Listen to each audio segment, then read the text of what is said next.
Hello students, welcome to Navita classes. आज की class में हम करेंगे शैद वंश।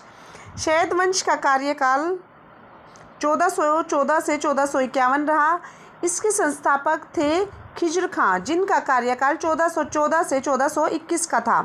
तैमूर जब भारत से लौट रहा था तो इसने खिज्र खां से प्रभावित होकर इसको लाहौर, मुल्तान और दीपालपुर का सूबेदार नियुक्त कर दिया था।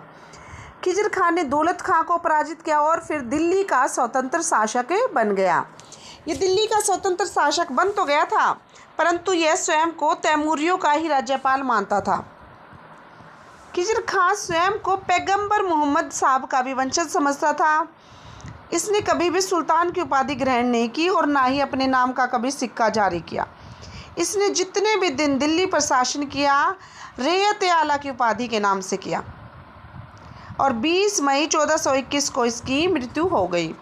20 मई 1421 को मृत्यु के बाद मुबारक शाह का शासनकाल आया। मुबारक शाह का शासनकाल था 1421 से 1434। उन्होंने सुल्तान की उपाधि ली और शाही नामक उपाधि के साथ भी शासन किया। मुबारक शाह ने मुबारकाबाद नगर की स्थापना की। इम्पोर्टेंट है, ये पूछा जाता है एग्जाम में कि मुबारकाबाद नामक नगर की स्थापना किसने की थी? मुबारक शाह ने। मुबारक शाह के दरबार में अहमद सरिंदी नाम का लेखक रहता था और उसने इसके ऊपर तारीख़ मुबारक शाही नाम से एक पुस्तक लिखी थी, जिसमें इसके जीवन काल की काफ़ी अच्छी घटनाओं का जिक्र किया गया है। मुबारक शाह ने बठिंडा और दोआब में हुए विद्रोह को दबाया था। इसके कार्यकाल में 2 विद्रोह हुए थे। इसने मालवा के शासक हुसैन शाह और जौनपुर के शासक इब्राहिम शाह से अपने दुर्बल राज्य की रक्षा की थी। यह दिल्ली का एकमात्र सुल्तान था। ये मेन इंपॉर्टेंट पॉइंट है कि यह दिल्ली का एकमात्र सुल्तान था जो पिता के जीवन काल में ही सुल्तान बन गया था। बाकी कोई पिता के जीवन काल में सुल्तान नहीं बना। पिता की मृत्यु के बाद सब ने राजा ये सुल्तान की उपाधि ग्रहण की थी और इसके वजीर द्वारा इसकी हत्या कर दी गई थी। उसके बाद आए मोहम्मद शाह। मोहम्मद शाह का कार्यकाल था 1434 से 1443 का।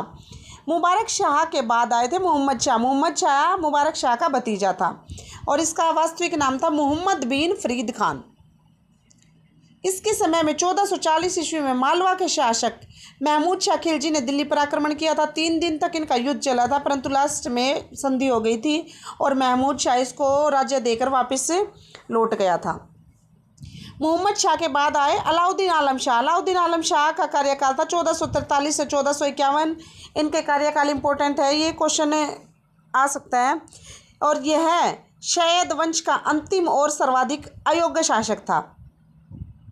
इसका अपने वजीर हमीद खां के साथ झगड़ा हुआ था और ये झगड़ा कर बदायूं चला गया था। बदायूं में ही आलम शाह की मृत्यु हो गई और इस तरह शैद वंश का अंत हो गया।